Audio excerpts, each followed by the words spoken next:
Welcome back, and today's video is about self-love and setting boundaries in relationships. Just text, I know it's a toss up, but I hate the fact that we lost touch.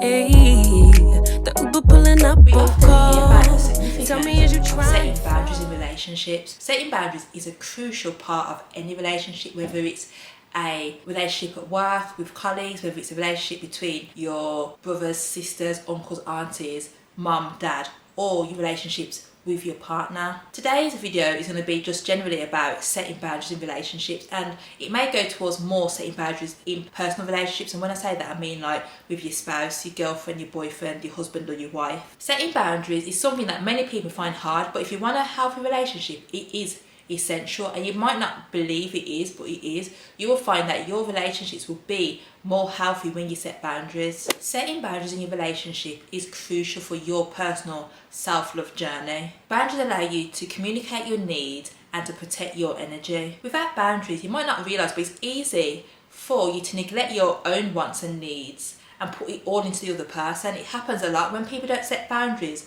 You will tend to find that they neglect their own needs and focus on making the other person happy or fulfilled. And that is not self-love. Trying to always accommodate other people's needs and forgetting about yourself will lead to burnout, exhaustion, and even resentment. You'll find that when you put somebody else first, you feel like, yeah, I'm doing a good thing because, I'm putting their needs first, I'm helping them, but eventually you will burn out, you'll be exhausted, you will resent that person, and that's what you don't want. You don't want to build resentment. So by setting boundaries, it will help for this not to happen.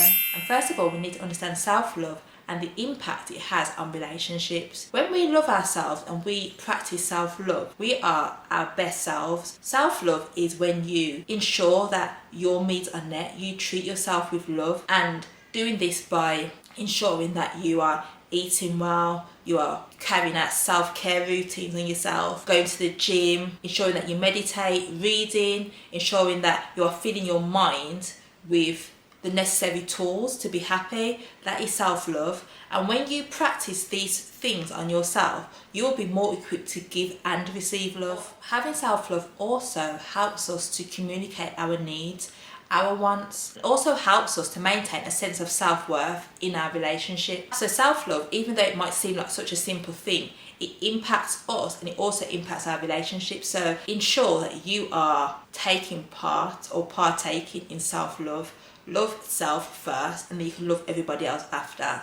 That's how it has to go. I'm sorry, it's how it has to go. So one of the key elements of self-love is setting boundaries. Boundaries serve as guidelines on how we allow others to treat us, and also how we take care of ourselves. They act as a protective shield to ensure that our needs, our wants and our emotions are respected. Without boundaries, people will start disrespecting you without you even realising. It will creep in. So ensuring that you have boundaries is important, just to keep the respect levels there. So let's explore some ways of setting boundaries in different parts of our lives. Establishing boundaries in relationships. Setting boundaries in our personal and our romantic relationships is important. This will allow us to define what we're comfortable with and what our limits are. Without setting boundaries in this way, people could want to push our limits, but once you have let people know and set certain boundaries from the beginning, if they do try and push it, you see it as being disrespectful because you've set them boundaries prior. So by communicating our boundaries effectively, creates a safe space for the person who's setting the boundaries and also the person involved. So basically we create a safe space for both parties. So practical ways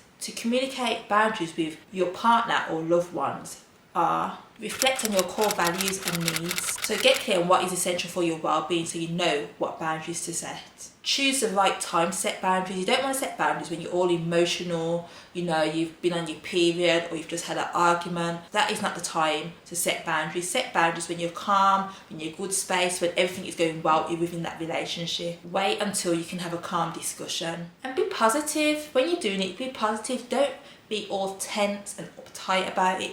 Be positive when you're setting your boundaries. Say what you do want instead of what you don't want. Just wording it differently can make delivery better. So say what you do want against what you don't want. So saying something like, I'd love for us to spend more time together. I love when we spend time together. It makes me so happy. Rather than you're always spending time with your friends, but you don't want to spend time with me. Just word it in different ways, or ditch your friends because you're spending time with them and I want quality time. Just say, I love spending quality time with you, especially when we get a takeaway and we watch Netflix together. That is something that makes me so happy. Rather than, oh, you're always out and about, never got time for me. Just know how to say it. Wording is imperative. Allow consequences. If you set a boundary and it's not followed through, then, there has to be consequences for the person to understand that they can't do that. That's going against your boundary. For instance, reduce time with somebody that is going against your boundary or dismissing your needs. And also check in on your boundaries. Sometimes things might change and that boundary that you had before might not be necessary anymore. Nip and tuck your boundaries. There's nothing wrong with that. So the next step is practicing self-care and prioritising your well-being. So like I said before, self-care is a big part of practicing self-love within relationships and also maintaining healthy relationships. And part of self-care is taking care of your mental, your physical and your emotional health. These are all parts of self-care, and when setting boundaries or in a relationship, ensuring that your self-care is taken care of will help you within your relationship as well. So some self-care practices to try are start meditating or having a gratitude journal, taking relaxing baths or walks in nature, saying no to extra obligations in order to rest, turning off electronics and spending time in your hobbies, seeing a counsellor or joining a support group. These are all good ways of practicing self-care. And like I said, once you've got a sound mind, a sound body, good emotional health, then setting boundaries and having good relationships will come so much easier. We don't understand how much all these things are interlinked, and it's not something that we're taught, so sometimes we don't understand. So doing videos like this is important, and understanding boundaries, because boundaries is a big thing in life. So here are some communication tips for setting boundaries, because that is probably one of the biggest things, knowing how to communicate, your boundaries. Because the way you communicate kind of makes or breaks whether the person takes it in or even hears what you're saying. So when you're expressing yourself, especially as women, sometimes we can be like nagging, we can sound like we're nagging. So what we need to do is put forward our boundaries to our partners in like a compassionate way. Do it with love, do it with care, so men will listen, because men will switch off if they just feel you're going to nag them. But if you put across how you're feeling with care, with emotion, with good emotion, it will be taken much better. It will be received much better. So here's some tips on expressing your personal needs and setting boundaries in your relationship. Be direct but not confrontational. Use I statements to express your needs. Explain your reason for setting that particular boundaries, because that will make the person understand. Explain to them why you're setting that particular boundary, so it's not kind of declined in a way, because people might want to push against your boundary if they don't understand why you're setting it. So explain why you're setting it. There's nothing wrong with that. Be firm, but also flexible. Some boundaries might need a bit of flexibility to kind of in line with your partner. Setting boundaries is about you, but sometimes you have to be flexible and kind of mold it that goes or works for both of us without deflecting from your boundary. Refuse to justify or defend your boundaries. You do not need permission. Remember that one? You don't need permission, so do not justify them. They're your boundaries and you've set them for a reason. And also, be prepared to follow through with your boundaries, because the more you don't follow through, the more people are going to just take it as a joke and they will keep on pushing them and disrespecting you, so to speak. So make sure that you follow through with your boundaries. Don't make empty threats, but follow them through. It's important that you follow them through. Boundaries is something that I've had to set in my own personal relationship, especially when two new people come together. You've come from two different walks of life. Me and my partner come from two different walks of life.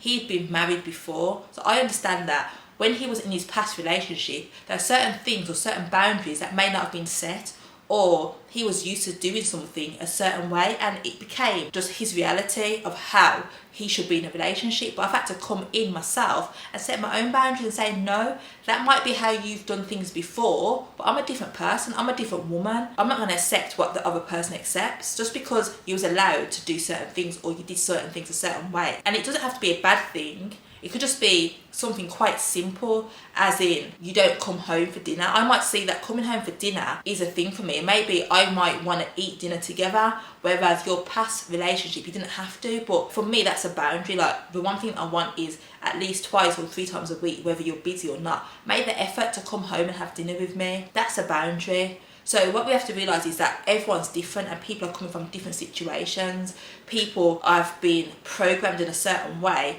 so they won't see or understand your boundary. But like I says, explain it. You know, do it with compassion, do it with love. Let them understand the reason for this boundary. Make them understand it's important to you. This is part of your self-love journey. This is part of your self-care. This is to ensure that you have a sound mind and you don't feel like a pushover, or you don't feel disrespected within your relationships. And this goes for personal relationships. I've had to do it with my own mum, where she kind of feels that because I'm her child, it's okay to speak to me in a certain way. But I had to set a boundary saying, if you continue to do this, then this. So I've had to set a boundary where if certain things happen, I'll just go mute. I'm not going to talk, I'm not going to carry on, or I'm not going to argue with you. So that is setting boundaries, letting people know that this is unacceptable to me. This is unacceptable. So set boundaries. Don't feel no way set boundaries. And like I said, if you set boundaries and you have discussed them with the person, don't feel a way to follow them through. You have to follow them through. At the end of the day, you want a peace of mind within relationships that you are in. You don't want to be in a relationship that is emotionally draining you. So I want to just end this video by saying, set your boundaries to make yourself happy. Because at the end of the day, you are number one in your life. Never forget that. Don't forget to love thyself, and don't forget to like, comment and subscribe to this video and to my channel, and to share with your mum, your sister, your auntie, your cousin. Share it with everybody, but never forget to love thyself. Mwah.